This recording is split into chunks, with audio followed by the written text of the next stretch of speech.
Hi, I'm Alex. I was there in the hangar at Airbase 73 when they all gave up. I watched a four-star general, a man who held the lives of thousands in his hands, literally laugh at my 11-year-old nephew, Leo, moments before the most critical mission of the war was about to be scrubbed. Little did he know, the fate of our entire nation rested on the quiet words of that boy he'd just dismissed. It was a moment that burned itself into my memory, a perfect, ugly picture of pride, blinding absolute power. Have you ever felt that? That burning frustration of knowing the answer while everyone in charge refuses to even look at you? Before I tell you exactly how Leo diagnosed a fatal flaw in a billion-dollar stealth jet that an entire team of decorated engineers couldn't find, let me know in the comments where you're watching from and make sure you subscribe. Believe me, you are not going to want to miss the look on General Thorne's face when he realized his career was just saved by a kid he treated like a piece of furniture. It's a moment I replay in my mind whenever I feel small, and it's a story that needs to be told. The air in the main hangar was thick enough to chew. It was a suffocating mix of chilled, recycled air, the sharp tang of jet fuel, and the bitter smell of burnt electronics and fear. The machine at the center of it all was the XF-99 Spectre, a matte black angel of death that was supposed to be our silver bullet in the war. Instead, it was a ticking time bomb. Every time they pushed the experimental power core to full thrust for Operation Nightfall, a catastrophic vibration, a harmonic cascade, threatened to tear the airframe apart from the inside. The best minds in the country had been flown in. They had failed. Time was up. And in the middle of this storm of frantic genius and military brass stood Leo. He was just a ghost, swallowed by our frantic activity, a small shape in the corner wearing his late father's old grease-stained flight jacket. He wasn't crying or asking for attention. He was just watching, his eyes following the frantic movements of the engineers and the pacing of his own mother, Dr. Aris, the project's lead. She was so consumed by the pressure, so haunted by the ticking clock, that she looked right past him. To everyone else, he was just a security risk, a civilian kid who had no place in a top-secret black site, a piece of living luggage. General Marcus Thorne was the embodiment of that hostile environment. A man, carved from granite and impatience, he saw Leo as nothing more than a liability, another variable he couldn't control. "Anya, get your boy out of the operational theater," he'd barked earlier, not even looking at her, his eyes locked on the failing diagnostic screens. Chief Warrant Officer Grizz Riley, the head mechanic whose hands seemed permanently stained with oil, was even more direct. "This ain't a playground, kid," he'd grumble whenever Leo got too close to the tools, shooing him away like a stray cat. They didn't see a brilliant mind, they saw a distraction. The tension in the hangar finally snapped. After one last desperate attempt to isolate the issue, the main monitor flashed a glaring red block of text. "Cascade failure imminent." A collective groan went through the engineering team. I saw my sister-in-law, Anya, slump against a console, her face pale with utter defeat. She had poured her life into this project, especially after her husband, Leo's father, had died testing. A prototype just like this. General Thorne slammed a fist on the table, the sound echoing in the sudden, crushing silence. "That's it," he declared, his voice flat and final. "It's over. Scrub the mission." The hope didn't just die. It was executed. It was a strange, hollow silence that followed. The frantic energy that had filled the hangar for days just evaporated, leaving behind a thick residue of failure. I saw engineers, men and women I respected as the sharpest minds in the nation, slowly begin to power down their terminals. The sounds were soft, funereal clicks and beeps, the quiet hum of cooling fans, the resigned sigh of a technician slumping into his chair. Grizz Riley and his crew started collecting their tools, the metallic clinks echoing like nails being hammered into a coffin. No one was angry anymore. They were just empty. It was the quiet acceptance of defeat that felt the most unjust, the sight of all that brilliance surrendering to a problem they couldn't see, while the answer was standing right there in the corner. But Leo wasn't defeated. While everyone else was packing it in, he was still locked onto the Spectre. He took a few slow steps from the shadows, moving toward the massive, silent aircraft. He didn't look at the grieving engineers or the fuming general. His entire world had shrunk to the space between him and that machine. I saw him raise his hand, his small fingers outstretched, as if he wanted to feel its cold metal skin. But he stopped just short, his hand hovering in the air. His brow was furrowed, not with sadness, but with intense, piercing concentration. He was listening to a silence that no one else could hear, trying to decipher a message that our million-dollar sensors had completely missed. He was in his own world, a place where the problem wasn't over. That's when Anya finally saw him. But she didn't see a boy on the verge of a breakthrough. She saw her son, alone in a room full of broken dreams, and her protective instincts kicked in. She looked exhausted, her face a mask of professional and personal grief. She walked over to him, her steps heavy, and put a hand on his shoulder. "Leo, honey, come on," she said, her voice strained and brittle. "It's over. Let's go home." It was the ultimate dismissal, coming from the one person he trusted most. She was trying to shield him from the failure, but in doing so, she was shielding herself from his solution. She was looking right at him, but seeing right through him. He didn't move. He just tugged on the sleeve of her lab coat, a tiny, insistent gesture. "They're listening for a rumble," he whispered, his voice so quiet I could barely hear it from where I stood. "But it's not a rumble. It's a whistle." He looked up at her, his expression clear and simple, with no hint of doubt. It wasn't a guess or a child's fantasy. It was a statement of fact. In that cavernous hangar, filled with the ghosts of failed equations and the weight of a lost war, his small voice was the only thing that held any certainty. But it was a certainty that was so out of place, so contrary to all the data, that it sounded like madness. For a second, Anya's exhaustion won. She shook her head, a flicker of annoyance crossing her face. "Leo, please, not now," she started to say, her hand gently trying to guide him toward the exit. She was at her breaking point, and a child's nonsensical theory was the last thing she could handle. But then she stopped. She looked down into his eyes, and I saw her expression shift. I knew that look. I'd only seen it a few times, but she had seen it 1,000. It was Daniel's look. It was the same unnerving, absolute conviction her late husband had right before he'd solve an impossible mechanical puzzle. It was the look of someone who wasn't guessing, but simply seeing a truth that was invisible to everyone else. This small, silent standoff didn't go unnoticed. General Thorne, who was already on his comms initiating the official shutdown protocols for Operation Nightfall, saw them. His patience, already worn down to a razor's edge, finally snapped. He strode across the hangar floor, his boots echoing with authority and anger. "Dr. Aris, I thought I was clear," he boomed, his voice cutting through the quiet despair like a whip. "This is a secure facility, not a daycare. Get the civilian out of my operational theater, now." He didn't even glance at Leo. To him, the boy was less than a person. He was a breach of protocol, a final, irritating loose end on the worst day of his career. The humiliation was a physical thing, a wave of heat I could feel even from across the room. And that was it. That was the moment something broke in Anya. Maybe it was the general's raw contempt, or the echo of her husband in her son's eyes, or just the last desperate gamble of a scientist who had nothing left to lose. She straightened up, pulling her hand from Leo's shoulder and turning to face the 4-star general. Her own team was staring, mouths agape. Grizz had stopped packing his tools. Every eye was on her. "General," she said, her voice shaking but gaining strength with every word, "with all due respect, give him 5 minutes." A few of the engineers actually let out a short, sharp laugh of disbelief. Thorne just stared at her, his face a perfect mask of incredulous fury. The injustice had been pushed so far that it had finally bent back on itself. Thorne's face went from fury to something far more dangerous, cold, theatrical amusement. He let out a short, sharp bark of a laugh that was devoid of any humor. It was a sound designed to cut, to humiliate.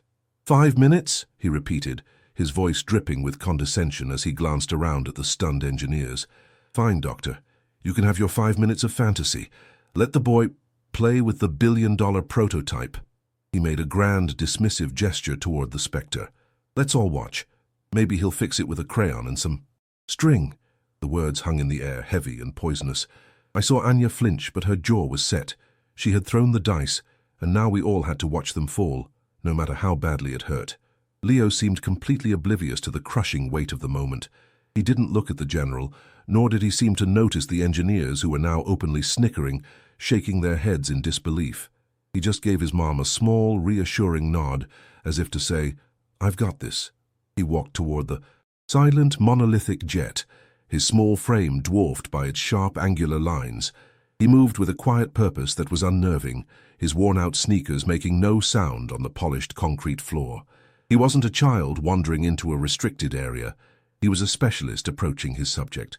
It was the most surreal thing I had ever witnessed. A small boy in a hand-me-down jacket about to perform surgery on the most advanced weapon on the planet. He stopped beside the massive engine intake and turned, not to the main control booth, but directly to Grizz Riley. The old mechanic was standing with his arms crossed, a look of pure, unadulterated contempt on his face. Leo's voice was clear, without a hint of fear. "Chief Riley," he said, using the man's proper title, which seemed to surprise Grizz more than anything, "could you please engage the primary power core, but only to 12%, and bypass the automated ramp-up sequence? I need a steady throttle." The request was so specific, so technically precise, that the smirks on the faces of the nearby technicians faltered.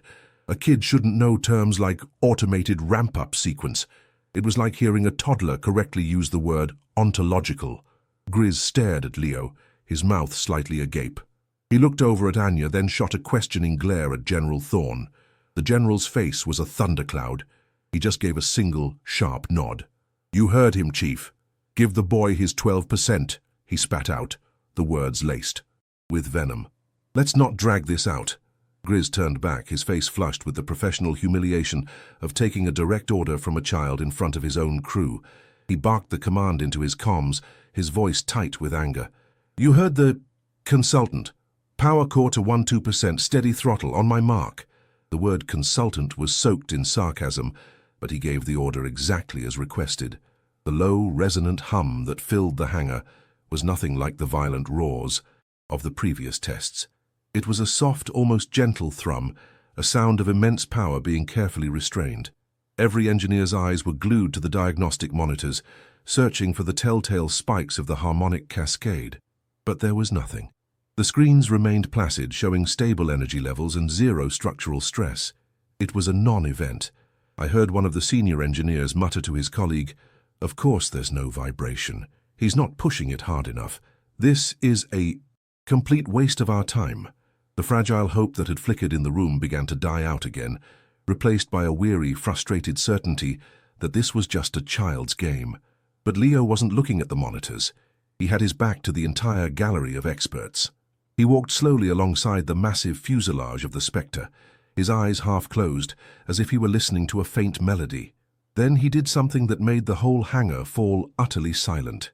He reached out and placed his small, bare palm flat against the cold carbon composite skin of the aircraft, right over the main fuel line conduit.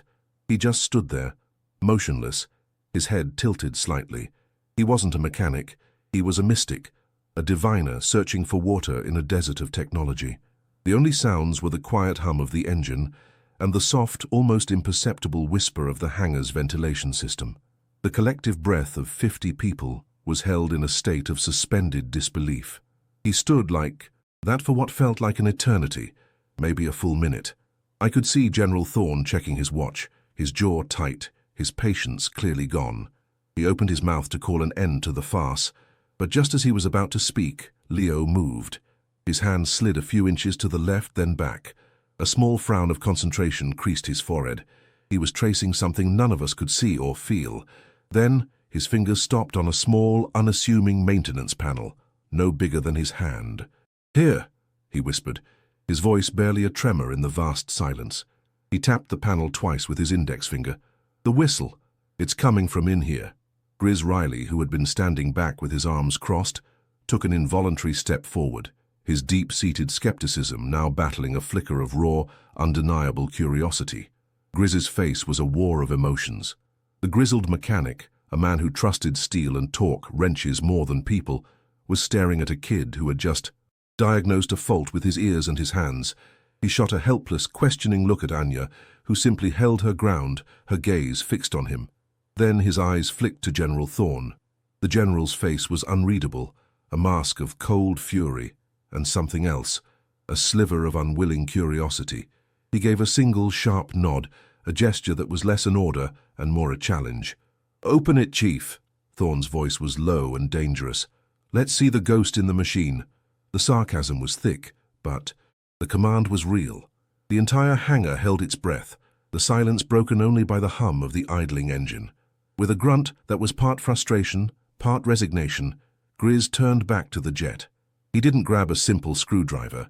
He motioned to his junior mechanic, who immediately handed him a high-torque sonic driver. The tool whined to life, a high-pitched sound that seemed to slice through the tension. His movements were no longer dismissive. They were precise, economical. The actions of a professional going through a procedure. He was no longer indulging a child. He was investigating a claim, however absurd. The other mechanics, who had been leaning against workbenches and smirking just minutes before, now gathered in a tight semicircle, their faces illuminated by the Spectre's running lights. They were silent, their own ingrained skepticism now fighting a desperate, irrational hope. The sound of the bolts releasing was a series of sharp, metallic clicks, each one, punctuating the heavy silence. The maintenance panel came free with a soft hiss of escaping air, revealing a dense, intimidating nest of braided wires, silver thermal conduits, and bundled fiber optics. It was a perfect, beautiful example of military-grade engineering. A few of the engineers who had crowded closer let out a collective, disappointed sigh. Dr. Finch, one of the senior propulsion experts, leaned in, shining his penlight into the opening. He scanned the interior for a few seconds before pulling back with a quiet scoff. "It's textbook," he announced to the room, his voice full of I-told-you-so authority. "Everything is mil-spec, perfectly seated. There's nothing wrong in there." A ripple of agreement went through the other experts. The brief, impossible hope that had flickered in the room was extinguished once again, replaced by the crushing weight of their original failure. But Leo wasn't looking at the complex web of components. He leaned forward, his small body, seemingly immune to the collective disappointment of the room. He pointed past the primary conduits toward a small component almost completely obscured by a polished heat shield. "It's that bolt," he said, his voice calm and steady, yet it carried across the hangar. "The one holding the thermal regulator. It's made of the wrong metal." The sheer, insane specificity of the claim stunned everyone into silence again. Dr. Finch took a half-step forward, his face a mixture of pity and condescension. "Son," he began, his tone like a patient teacher explaining a simple concept, "that is a standard-issue GR5 titanium alloy bolt. It's rated for twice the thermal and kinetic stress this engine can produce. It's used on every fighter in our arsenal. It is not the problem." General Thorne's patience was visibly gone. He looked like a man who had been stretched on a rack for too long and was about to snap. He opened his mouth, ready to finally end the charade, but Anya spoke first. She put a hand on Leo's shoulder, not to pull him away, but to steady herself. She looked directly at Dr. Finch, but her words were for the general. "What if he's right?" she asked, her voice quiet, but ringing with a new kind of conviction. "The Spectre's core isn't standard. It generates an energy frequency we've never been able to fully map. What if that specific frequency creates a harmonic resonance with titanium alloy, a resonance our sensors can't detect, but one he can feel?" She had perfectly translated her son's impossible intuition into a plausible, testable scientific hypothesis. That single question changed the atmosphere completely. It was no longer about a child's fantasy. It was now a legitimate scientific query from the project's lead engineer. I could see the gears turning in the heads of the other scientists. Harmonic resonance was a real destructive phenomenon. It was a long shot, but it wasn't magic. It was physics. General Thorne's gaze shifted from Anya to Leo, then to the exposed machinery of his billion-dollar failure. The mission was already lost. His career was already on the brink. What was one more absurdity in a day full of them? "Fine," he barked, his voice sharp and decisive. "Riley, get the damn bolt out of there. Let's test the doctor's theory." The order was a lifeline, and Grizz and his team moved with a sudden, renewed purpose. As Grizz's mechanic began carefully maneuvering a specialized tool deep into the jet's guts, Leo did the one thing that sealed the moment in legend. He turned away from the Spectre and pointed a small, steady finger toward the far, dusty corner of the hangar. Over there, covered in a thin film of desert dust, sat the forgotten, cannibalized husk of an old experimental surveillance drone. A passion project his father had worked on years ago. "That drone," Leo said, his voice cutting cleanly through the renewed activity. The primary gyroscope mounting.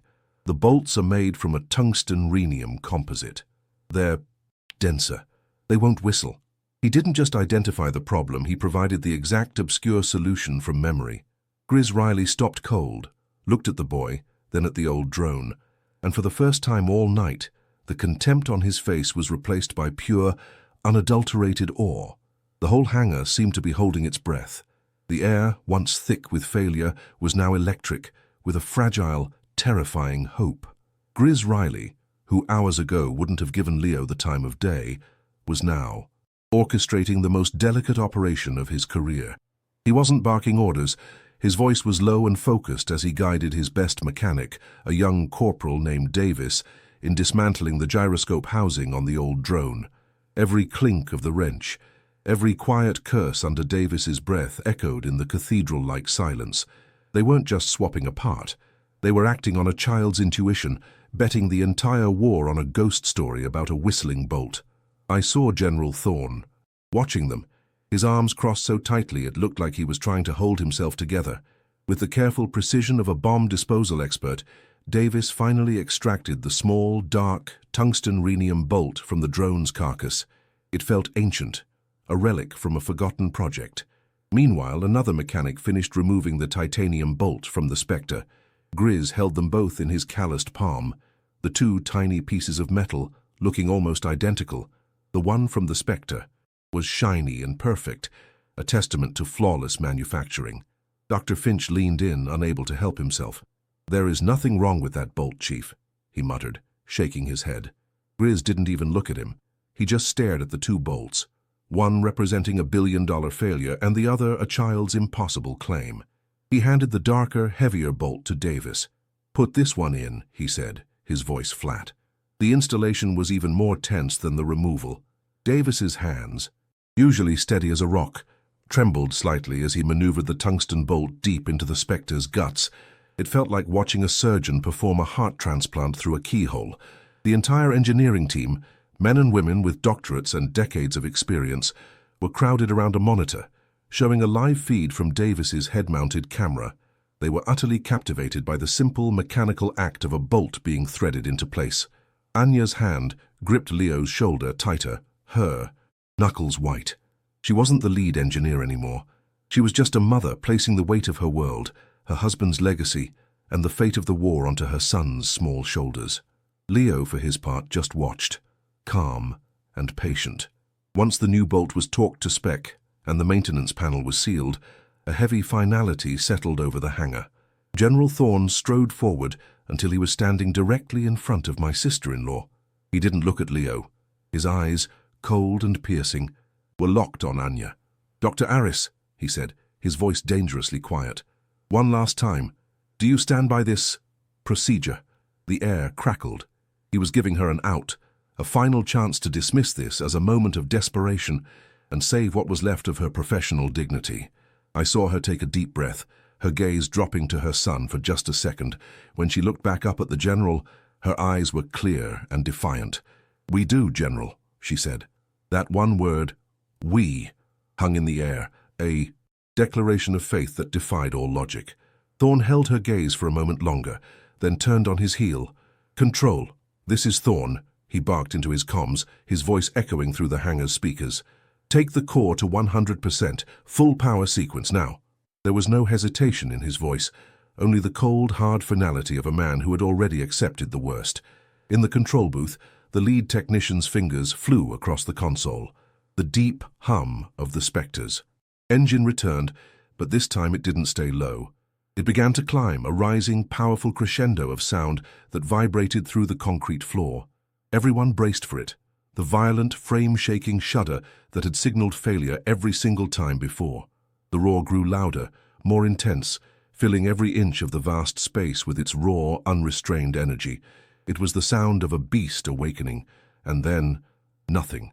The engine hit 100% power, and the roar became a pure, deafening and perfectly stable scream.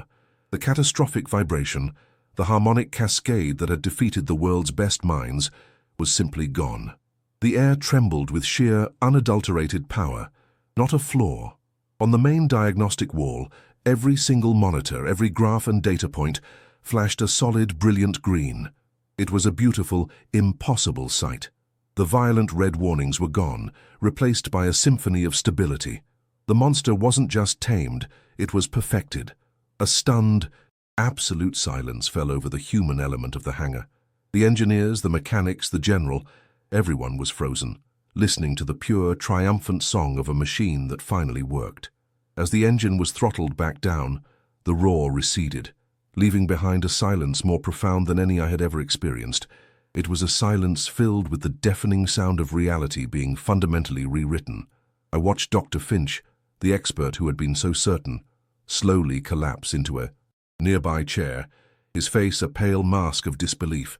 General Thorne stood as still as a statue, his gaze fixed on the now quiet jet, his decades of rigid, hierarchical certainty shattered in an instant.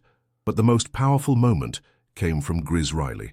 He slowly turned away from the Spectre, walked over to Leo and knelt down on one knee to meet the boy's eyes. The contempt was gone. The frustration was gone. In its place was a look of raw, humbled awe. He didn't say a word. He just nodded. A single, slow gesture of profound respect. The silence that followed the engine test was heavier than the roar that came before it. It was a vacuum, sucking all the arrogance and certainty out of the hangar. General Thorne, a man who seemed to have been carved from pure authority, stood motionless for a full minute, his face stripped bare. All the rank, the power, the years of command, it all just fell away, leaving behind a man staring at a truth he couldn't comprehend. He finally moved, his boots echoing with a new heavy weight on the concrete. He walked not to the control booth or to his comms panel, but directly to Anya and Leo. He stopped in front of them, and for the first time he looked at Leo. He didn't just glance at him, he saw him. He didn't say a word, but his eyes, filled with a raw, humbled shock, said everything. It was the silent, unconditional surrender of a king to a child. A few days later, after the Spectre had returned silently from Operation Nightfall, a mission that had turned the tide of the entire war, Thorne called a full base assembly. He stood before everyone in that same hangar, with the perfected XF-99 parked behind him like a black monument. He called my sister-in-law and nephew to the front. In his hands he held a small custom-made flight jacket, perfectly sized for Leo. He turned it around, and on the chest was a meticulously stitched patch. It didn't have a rank or a squadron number, it just had 3 words embroidered in silver. Thread, Chief Systems Whisperer. "We were looking for the answer in our manuals and on our screens," Thorne said to the silent crowd, his voice resonating with a humility I never thought possible. But the answer wasn't in the data, it was in listening. From that day forward, Leo was no longer an invisible piece of luggage. He was issued his own security badge, granting him unrestricted access to every lab, hangar, and workshop on Airbase 73. He became a fixture, a quiet presence that everyone respected. Mechanics would pause what they were doing to ask him, "Hey Leo, does this sound right to you?" Engineers would unroll complex schematics and genuinely listen to his observations. But the biggest change was in Grizz Riley. The gruff, dismissive mechanic became Leo's shadow and guardian. He'd find Leo in a corner and bring him a hot chocolate, and they'd sit in comfortable silence, just listening to the base's machinery together. Grizz didn't treat him like a child. He treated him like a colleague with a rare and valuable skill, a master of a craft that had no name. The most profound transformation, though, was in Anya. The frantic, haunted look she'd carried since her husband's death finally softened. She stopped trying to shield Leo from the world of machines and realized it was his world too. I walked into her lab late one night, expecting to find her buried in equations. Instead, she was sitting on the floor with Leo, surrounded by his father's old, hand-drawn blueprints. He was tracing the lines with his finger, quietly explaining the principles of a gyroscopic stabilizer, and she was just listening, her face filled with a kind of peaceful wonder I hadn't seen in years. In that moment, she wasn't just seeing her son. She was seeing the beautiful, brilliant legacy of the man she had lost, alive and whole right in front of her. She had her family back. The story of the ghost of the Spectre became a quiet legend, a piece of institutional folklore whispered from one secure facility to another. Leo never enlisted. He never got a degree from a fancy university, and he never held an official rank. He was simply Leo, the base's resident mystic, Whenever a new temperamental piece of hardware arrived, before the official diagnostic teams were even assembled, the first step in the protocol became, let's have the whisperer take a listen. He'd walk around the new machine, place his hand on its metal skin, and more often than not, he'd find the subtle flaw, the one dissonant note in a complex symphony that all the sensors and all the experts had completely missed. He remained a boy, but he was a boy who held the respect of an army. That single event in the hangar fundamentally rewired the thinking of every person who witnessed it. It was a stark, undeniable lesson that the most valuable insights don't always come from the person with the highest rank or the most advanced degree.